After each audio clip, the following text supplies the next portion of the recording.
اگه سر چاتون چطور من برسم یه وید متفاوت داخل قراره که ولاگ رفتم به عمان بگیرم و به منتظر ولاگ چون من سابسکرایب کنید بزنید واسه کانال من جون سر دیسکورد منم بشین که هر دوستون هست و منتظر بزنم سراغ ویدیو.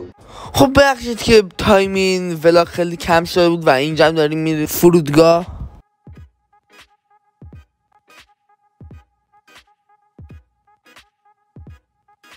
خب اینجا تقریبا اولای در فرودگاه بودیم و اینجا پیش همون ایست بازرسی فرودگاه بود.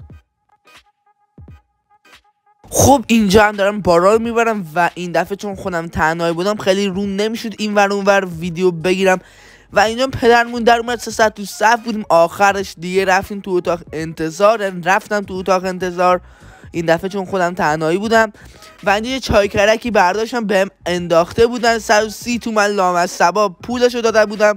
بعد اینجا داریم میریم سمت هواپیما، اینجا هم تو باسشیم. خب همونجور قبلش گفتم چون این دفعه خودم تنهایی بودم نمیتونم یعنی بیشتر از 3 دقیقه نمیتونستم ولاگ بگیرم و الان داریم میریم سمت هواپیما و گیتارم هم دارم با خودم میبرم.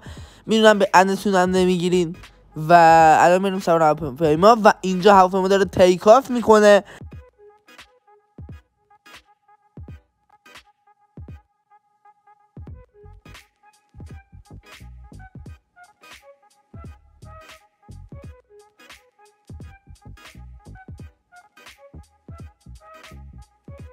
خب اینجا نار برامون برنج و کباب آورده بودن، کبابش هم یک مزه گند میداد و الان تمومش کردم و الان داریم میشینیم به فرودگاه عمان.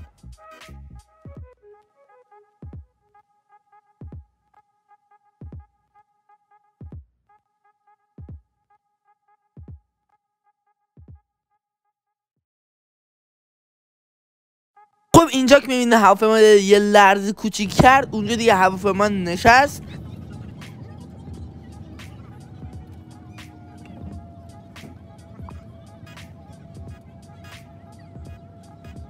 اینجا مردم هواپیما از بس عجله داشتن خیلی سریع اومدن صندلیاشو بیرون، به خاطر همین هنوز این پله رو نیورده بودن بیرون، به خاطر همونم 3 ساعت تو صف بودیم و اینجا الان رفتیم تو همون پلهش و داریم میریم توی خود فرودگاه. خب اینجا هم دارم این نماهای خوشگل فرودگاه مسقط رو بهتون نشون میدم و ببینین و حال کنین.